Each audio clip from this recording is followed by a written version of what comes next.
selon la richesse de sa gloire, d'être puissamment fortifiés par son esprit dans l'homme intérieur. En sorte que Christ habite dans vos cœurs par la foi, afin qu'étant enracinés et fondés dans l'amour, vous puissiez comprendre avec tous les saints quelle est la largeur, la longueur, la profondeur et la hauteur, et connaître l'amour de Christ, qui surpasse toute connaissance, en sorte que vous soyez remplis jusqu'à toute la plénitude de Dieu. Alors, on commence à partir du verset 14. Il est dit que Paul fléchit le genou devant le Père. Donc, fléchir le genou devant le Père, ça peut sous-entendre aussi se prosterner. De faire une demande, c'est une supplication, c'est une insistance en fait. Quand on se met à genoux devant quelqu'un, on insiste. Donc cela peut nous témoigner que cette prière n'est pas une prière simple, mais que c'est une prière importante. Et Paul vraiment insistait donc pour que ces chrétiens d'Éphèse puissent avoir cette révélation de l'amour de Christ. Alors imaginons, si je peux illustrer avec cette image, qu'un père qui n'a plus de ressources financières pour nourrir ses enfants et sa femme, et qu'il aille voir un gérant du magasin d'alimentation dans le coin, là dans le quartier, et qu'à l'entrée de ce magasin, il est écrit « La maison ne fait pas de crédit ». Alors imaginez que ce père se met tout d'un coup à genoux devant le gérant pour le supplier de lui faire un petit crédit pour nourrir sa famille. Je suppose que le gérant n'hésitera pas à lui faire un crédit exceptionnel dû à la manière dont il a exprimé sa demande. Je pense que l'apôtre Paul, c'est un peu pareil. Il a insisté vraiment auprès de Dieu. Il a certainement persévéré dans la prière, mais en se mettant à genoux, en suppliant, en insistant vraiment auprès de Dieu pour que ces chrétiens d'Éphèse puissent avoir cette révélation. Je pense que Dieu, lorsqu'il voit quelqu'un qui insiste, qui persévère, qui se met à genoux vraiment devant Dieu, qui le crie vraiment pour que Dieu puisse exaucer sa prière, je pense que Dieu n'hésitera pas de répondre à la demande de celui qui insiste, comme Paul qui se met à genoux et qui insiste.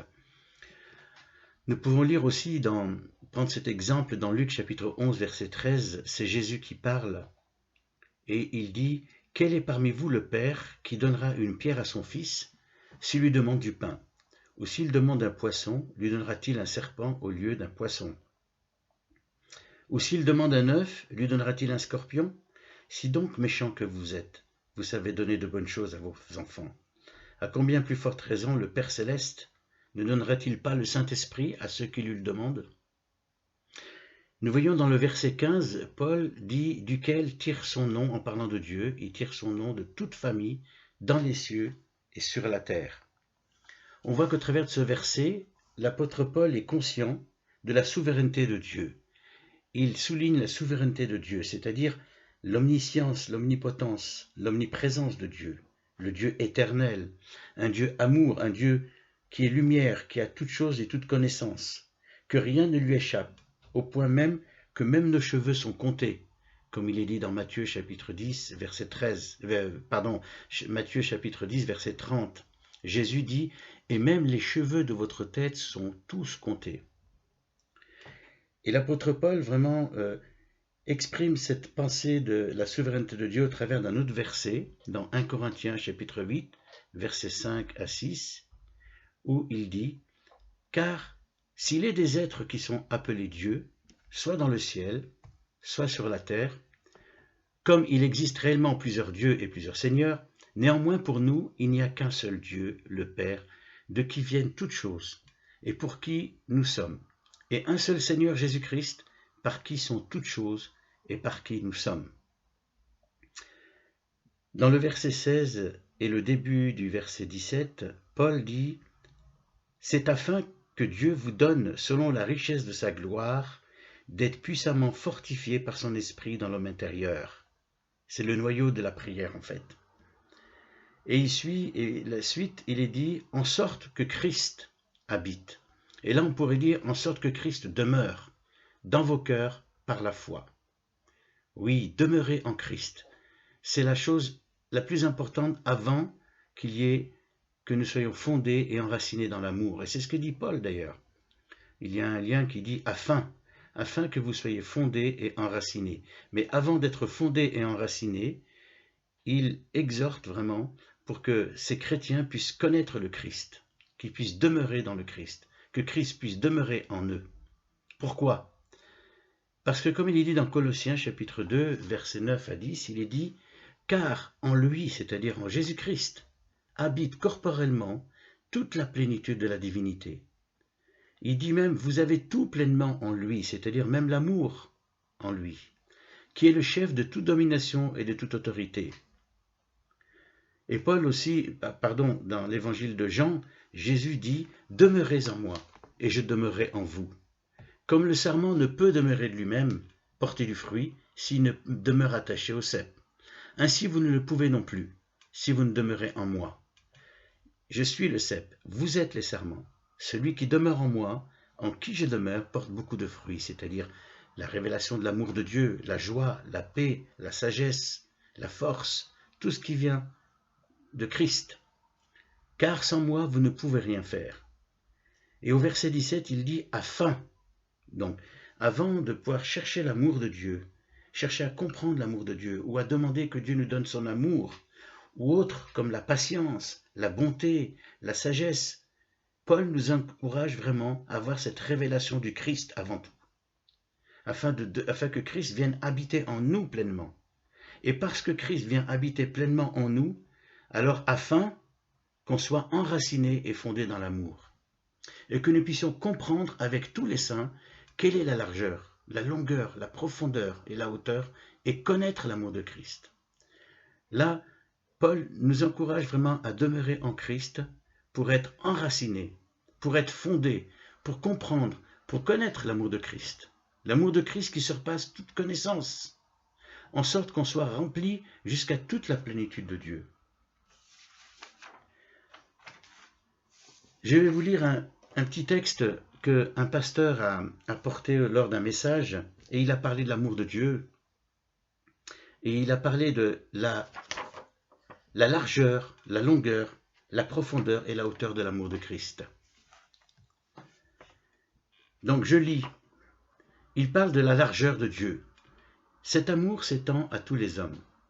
Dieu ne s'arrête ni aux races, ni aux nationalités, ni aux classes sociales, ni au niveau intellectuel, ni aux âges, ni aux tendances politiques, ni même à nos casiers judiciaires. Tous, nous sommes aimés de la même façon. La largeur de Dieu, l'amour de Dieu est illimité et non sélectif. Voilà sa largeur. Sa longueur, l'amour de Dieu est éternel. Dieu peut nous dire comme au prophète Jérémie, « Avant que je t'ai formé dans le ventre de ta mère, je te connaissais. » Et un peu plus loin dans le même livre de Jérémie, il dit « Je t'aime d'un amour éternel. » Dans l'éternité passée, Dieu nous a aimés avant la fondation du monde. Il nous aimera également dans l'éternité future. Nous lisons dans Romains chapitre 8, versets 35, 38 et 39. Il est dit « Qui nous séparera de l'amour de Christ? Serait-ce la tribulation, l'angoisse, la persécution, la faim, la nudité, le péril ou l'épée? Car j'ai l'assurance que ni la mort, ni la vie, ni les anges, ni les dominations, ni les choses présentes, ni les choses à venir, ni les puissances, ni la hauteur, ni la profondeur, ni aucune autre créature ne pourra nous séparer de l'amour de Dieu, manifesté en Jésus-Christ. » L'amour de Dieu est aussi éternel que Dieu lui-même. Dieu dit dans Ésaïe chapitre 54, verset 10, « Quand les montagnes s'éloigneraient, quand même les collines chancelleraient, mon amour ne s'éloignera point de toi. » Cet amour éternel dont nous bénéficions déjà dans l'éternité passée, nous l'expérimenterons encore dans l'éternité à venir. Telle est la longueur de l'amour de Dieu, sans commencement ni fin de jour. Sa profondeur. Pour nous prouver son amour, Dieu est allé jusqu'à sacrifier Jésus-Christ, son Fils. Il est mort, lui, Jésus, le juste, pour les injustes que nous sommes. Et dans Romains chapitre 3, versets 10 à 12, nous lisons « Il n'y a point de juste, pas même un seul. Nul n'est intelligent, nul ne cherche Dieu. Tous sont égarés, tous sont pervertis. Il n'y en a aucun qui fasse le bien, pas même un seul. Dieu nous a aimés en l'état, tel que nous sommes, alors que lui, parfait qu'il est, nous laissait indifférents. Comment contester la profondeur de cet amour? Il peut nous atteindre aussi bas que nous soyons. Car dans Romains chapitre 5, verset 20, il est dit « Là où le péché a abondé, la grâce et l'amour de Dieu a surabondé. » Sa hauteur. La parole nous dépeint la prééminence de l'amour de Dieu, comme suit. C'est dans Ésaïe chapitre 49, verset 15, il est dit « Une femme, oublie-t-elle l'enfant qu'elle allait? N'a-t-elle pas pitié du fruit de ses entrailles? Quand elle l'oublierait, moi je ne t'oublierai point. » Saint Augustin pouvait dire aussi avec raison « La mesure de l'amour, c'est d'aimer sans mesure. Tel est l'amour de Dieu en Jésus-Christ, inaltérable, puisque prenant sa source du plus haut des cieux. » Et pour terminer, nous pouvons lire une autre prière de l'apôtre Paul qui est similaire à celle qu'on vient de réfléchir ensemble. C'est dans Éphésiens chapitre 1, versets 15 à 23, il dit, donc dans le même esprit, donc sa prière, c'était que les disciples de Jésus-Christ d'Éphèse puissent avoir cette révélation de la grandeur de l'amour de Dieu et de l'amour du Christ. Donc nous lisons dans Éphésiens chapitre 1, verset 15, « C'est pourquoi moi aussi, ayant entendu parler de votre foi au Seigneur Jésus-Christ et de votre charité pour tous les saints, je ne cesse de rendre grâce pour vous, faisant mention de vous dans mes prières, afin que le Dieu de notre Seigneur Jésus-Christ, le Père de gloire, vous donne un esprit de sagesse et de révélation dans sa connaissance, et qu'il illumine les yeux de votre cœur pour que vous sachiez quelle est l'espérance qui s'attache à son appel. Quelle est la richesse de la gloire de son héritage qu'il réserve aux saints, et quelle est envers nous qui croyons l'infinie grandeur de sa puissance, se manifestant avec efficacité par la vertu de sa force. Il l'a déployé en Christ, en le ressuscitant des morts, et en le faisant asseoir à sa droite dans les lieux célestes, au-dessus de toute domination et de toute autorité, de toute puissance et de toute dignité, et de tout nom qui peut se nommer, non seulement dans le siècle présent, mais encore dans le siècle à venir. Il a tout mis sous ses pieds. Et il a donné pour chef suprême à l'Église, qui est son corps, la plénitude de celui qui remplit tout et en tous. Voilà, au travers de cette exhortation, je voulais encourager donc les chrétiens, les frères et sœurs, vraiment à prier les uns pour les autres dans le cadre de l'Église, afin que chacun puisse et prier d'une manière nominative, c'est-à-dire de chaque chrétien, pour qu'il soit fortifié par la puissance du Saint-Esprit dans l'homme intérieur, afin que vraiment chacun puisse comprendre la grandeur, la profondeur, la hauteur et la largeur de l'amour de Christ. Voilà, je vous remercie de votre attention et je vous souhaite un bon courage à chacun.